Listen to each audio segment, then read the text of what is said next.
ତୁଳାପୁରୀ ନରମ ମୁଗ ଦହିବରା ଚଟପଟା ସାଙ୍ଗକୁ ପାଟିରେ ମିଳେଇ ଯିବ ପୁରା।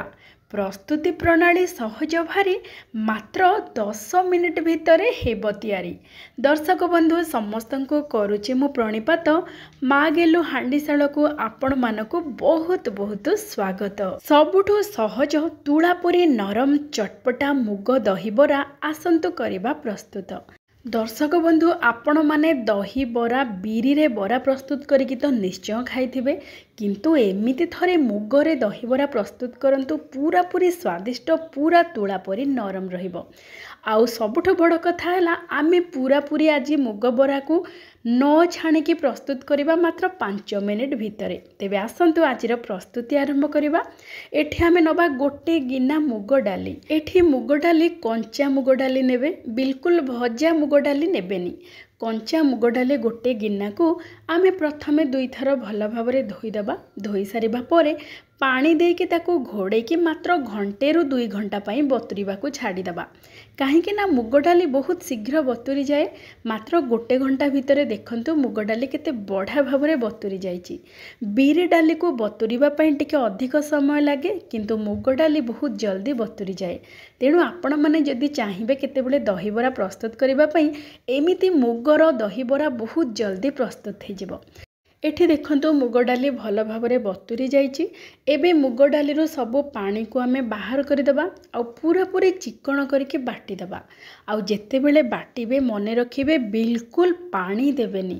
ଯଦି ଆପଣମାନେ ପାଣି ଦେଇକି ବାଟିବେ ତାହେଲେ ବିଲକୁଲ ବରା ଭଲ ହେବନି। ପୁରାପୁରି ସଫ୍ଟ ବରା କରିବା ପାଇଁ ଆପଣମାନେ ସବୁ ଟିପ୍ସ ଆଉ ଟ୍ରିକ୍ସକୁ ଫଲୋ କରନ୍ତୁ, ବହୁତ ବଢ଼ିଆ ବରା ପ୍ରସ୍ତୁତ ହେବ। ଏବେ ଆମେ ବିଲକୁଲ ପାଣି ନ ଦେଇକି ଆମେ ଦେଇଦେବା ଅଦା ଆଉ କଞ୍ଚା ଲଙ୍କା 2ଟା। ତାକୁ ପୁରାପୁରି ଚିକଣ କରିକି ଆପଣମାନେ ବାଟିଦେବେ। ଦେଖନ୍ତୁ ବିନା ପାଣିରେ ବି ମୁଗ ଡାଲି ବଢ଼ିଆ ଭାବରେ ବାଟି ହେଇଯିବ, ବିଲକୁଲ ପାଣି ଦେବାକୁ ପଡ଼ିବନି। ଦେଖନ୍ତୁ କେତେ ବଢ଼ିଆ ଭାବରେ ଚିକଣ ହେଇକି ଏଠି ମୁଗ ଡାଲି ବାଟି ହେଇଯାଇଛି। ଆଉ ମୁଗ ଡାଲିକୁ ଖଦଡ଼ା ରଖିବେନି, ଯେତେ ପାରିବେ ମୁଗ ଡାଲିକୁ ଭଲ ଭାବରେ ଫାଇନ୍ ପେଷ୍ଟ କରିଦେବେ। ଏଠି ଦେଖନ୍ତୁ ମୁଗ ଡାଲି ବଟା ବହୁତ ବଢ଼ିଆ ପୁରା ଫାଇନ୍ ପେଷ୍ଟ ହେଇଯାଇଛି।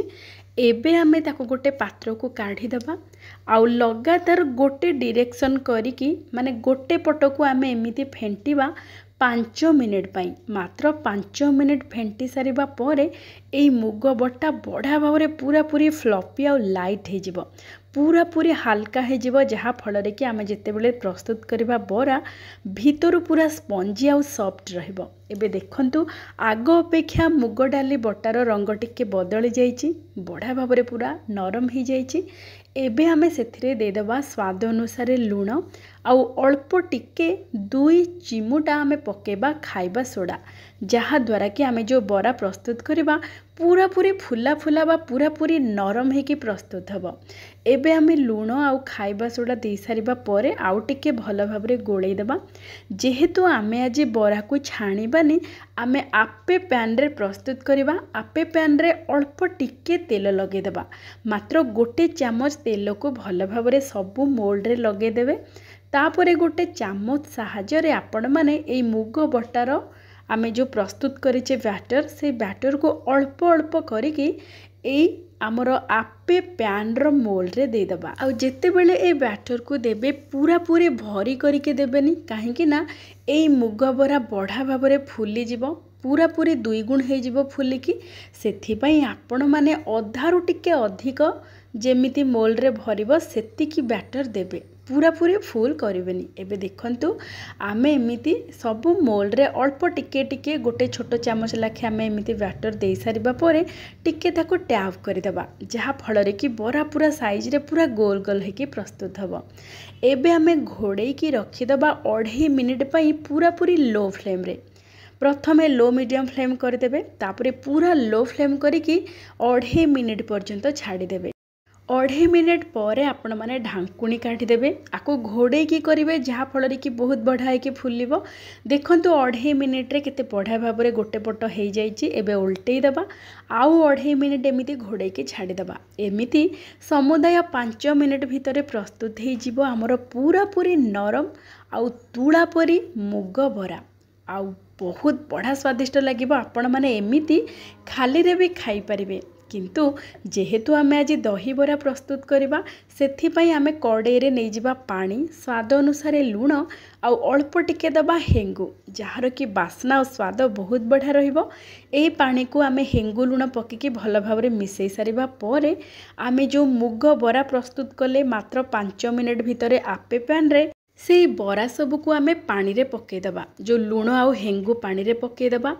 एई बरा उपरु लाइट मुसमुसिया रहिबो आ भितरटा देखंतु केते नरम अछि जेहेतु पूरा गरम अछि देखंतु केते बड़ा पूरा जालीदार हेकी प्रस्तुत हेची बहुत बड़ा सॉफ्ट हेकी प्रस्तुत हबो। आपण माने मध्य एमिति प्रस्तुत करंतु तापरे आपण माने ए मुग बरा को ए पानी रे पकेकी घोड़ेकी रखी देबे मात्र 10 मिनिट पई। साधारणतः बिरी बरा आमे जेतेबेले प्रस्तुत करंती दही बरा पई सेतेबेले टिके अधिक समय आमे छाणी की तापरे पानी रे पके की अधिक समय पई छाड़ी थाउ किंतु एई बरा को मात्र 10 मिनिट पई पानी रे पके की घोड़े की छाड़ी देबे। मात्र 10 मिनिट परे देखिबे एई बरा केते बढ़ारे आहुरी फुली जाइथिबो पूरा 2 गुण हेकी। एबे सेई भितरे आसंतु आमे दहीर मसला प्रस्तुत करबा। सेथि पई आमे गोटे पात्र नबा सेथिरे प्रथमे दे देबा दही आउ दही हल्का खटा दही नेबे जार कि स्वाद बहुत बढ़िया रहिबो। बेसी खटा दही नेबेनी। एठी मु गोटे गिनारे गिने बसा दही बा गाढ़ा दही को भल भावरे फेंटिकी गोटे पात्र रे दे देबी। तापरे आमे जेतिकी दही नबा सेतिकी नबा पानी बेसी पानिया करबानी।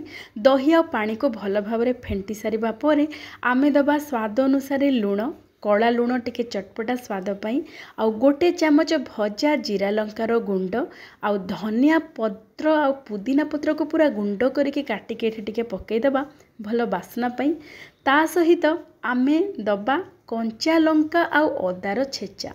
जेतेबेले आपण माने दहीबरा प्रस्तुत करिवे साधारणतः एई मुग दहीबरा अदा कंचा लंका को भल भावरे छेचिकी देबे तार बास्ना और स्वाद बहुत बढ़िया रहिबो। आपण माने चाहिए आंब कसिया अदा मध्य व्यवहार करि परिबे तार स्वाद और बास्ना आहुरी बढ़िया रहिबो। एबे देखंतु अदा और कंचा लंका को भल भावरे छेची सारिबा परे आमे दही रे मिसे देबा। आमर प्रस्तुत हो जाइए मसलेदार पूरा चटपटा दही पानी। एई दही पानी रे आमे प्रस्तुत करिथेबा जो मुग बरा ताकू आनी किथरे पकेबा प्रथमे भल भावरे गोळेई देबा बा मिसेई देबा। एबे आमर प्रस्तुत हो जाइए दही पानी। एबे देखंतु आमे जो मुग बरा को बतुरेइबा पई छाड़ीथिले 10 मिनिट केते बढ़िया भावरे देखंतु आग अपेक्षा टिके डबल हेकी फुली जाइए आउ भितरु पूरा पूरी नरम तुला परी पाटी रे पकेले मिलई गला परी पूरा नरम हेची।